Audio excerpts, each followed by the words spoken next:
যতটুকুই চাই আসলে কোনো ক্রেজিনেস দরকার নাই, টু বি আ সারপ্রাইজ।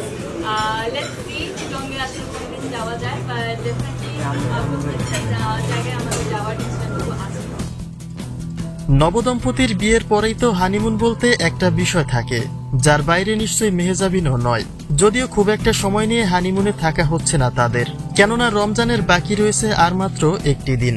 নিশ্চয়ই নির্দিষ্ট সময়ের মাঝেই হানিমুন সেরে নিজ সংসারে মনোযোগী হতে হবে, কেননা পারিবারিক দায়িত্বটা যে ইতোমধ্যে কাঁধে নিয়ে ফেলেছেন মেহজাবিন, সেটা তার বিয়ের পরের দিনে শেয়ার করা ছবিগুলিতে প্রকাশ পেয়েছে।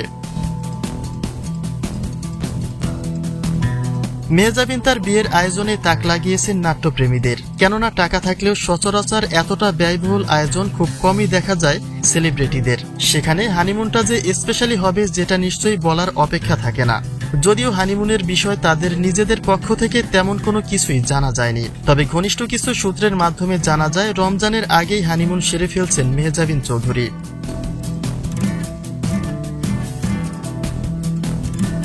13 বছরের প্রেমের সম্পর্ক যখন সাকসেস হয় তখন তার এক্সপেকটেশন বেশি থাকাটাই তো স্বাভাবিক। যদিও নানা আলোচনা সমালোচনার মধ্য দিয়ে বিয়ের অনুষ্ঠান শেষ করেছেন মেহজাবিন, তবে এটা তো সত্য যে যোগ্য ব্যক্তিকে নিয়ে আলোচনা সমালোচনা হয়।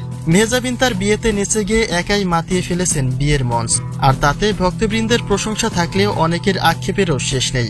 তাদের দাবি প্রিয় নায়িকাকে তারা এভাবে দেখতে চায়নি।